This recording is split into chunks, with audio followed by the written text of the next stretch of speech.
Hello everyone, and welcome to another top 5 records video and another one in the series in which I'm taking a closer look at albums featured in this book, 1001 Albums You Must Hear Before You Die.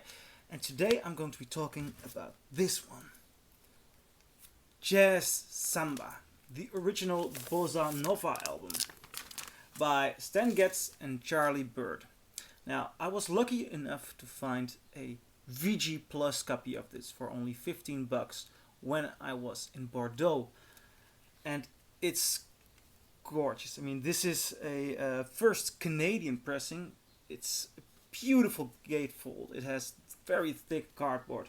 The Canadian pressing, I believe, it even has the stampers, which are equal to the American stampers. I'm very happy to have found this. I mean, this is an album from 1962. And it is in the book, so it is in that regard, I believe it is included because it is a historical record. It is the first album and the beginning of the bossa nova hype in America. I believe it was Charlie Byrd who heard this genre of music while he was touring in Brazil, and then he decided to record an album with Stan Getz. Now, I'm not sure if you are familiar with the type of music that is here. It is considered as a part of the jazz genre, but I do not fully understand. I do understand that these are important jazz musicians that started playing this and made these records, but the entire rhythm, flow, it does remind me of something else than jazz. I'd say the bossa nova, Brazilian jazz in that regard is a bit different. It also has different vibes, and that's what I noticed when I put this record on. It is beautifully sounding. I mean, it's a beautiful mono copy, and the quality of the sound is incredible.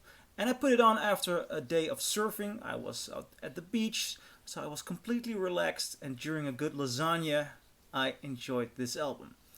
It has a nice flow, but I noticed that I have two thoughts while listening to this. And that one is, oh, it's a nice flow, I'm having a nice red wine, the sun is shining, I spent a day at the beach and I'm eating a nice lasagna. The other is build mode of The Sims. Or, if you do not get that reference, elevator music. Now, that's a degrading term, and a friend of mine, while I had this dinner, also had the same feeling. He said, yeah, it is a bit elevator music. So I said, yeah, but this is the start of elevator music. They invented, at least in America, the interpretation that's become this type of music, that elevator music.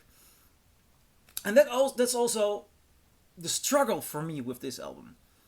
I enjoy it on a 3.5 star level. But more as background music than as something I'd sit in front of, let it completely take me over, and hear a a dimension of emotions. It's emotionally not so complex. And I don't say that all the music has to be, but it's not necessarily what really turns me on. So when I'm coming to the question, should this be in the book 1001 Albums You Must Hear Before You Die? It's not so much an intense experience. It's not a very emotional experience, but this is the right album for the right moment. Nothing to start an entire listening session about, but it can be a nice contribution to the atmosphere. Is it legendary though? Now, for me, the only reason to include it in the book is for the historical contribution, that this started the hype. Now, you could also debate that because there is another one of these albums in the book already. That's the Getz album with Girl from Ipanema. So having two of those albums in there might be overdone, but then again, this was the first, the other has the Girl from Ipanema, so what are you gonna do? For now, I agree that it has a historical relevance, so I'm fine with it being in the book, but I'm not fully convinced. What do you think? Do you agree? Do you disagree? Leave a comment below, and I'll see you in my next video. Bye.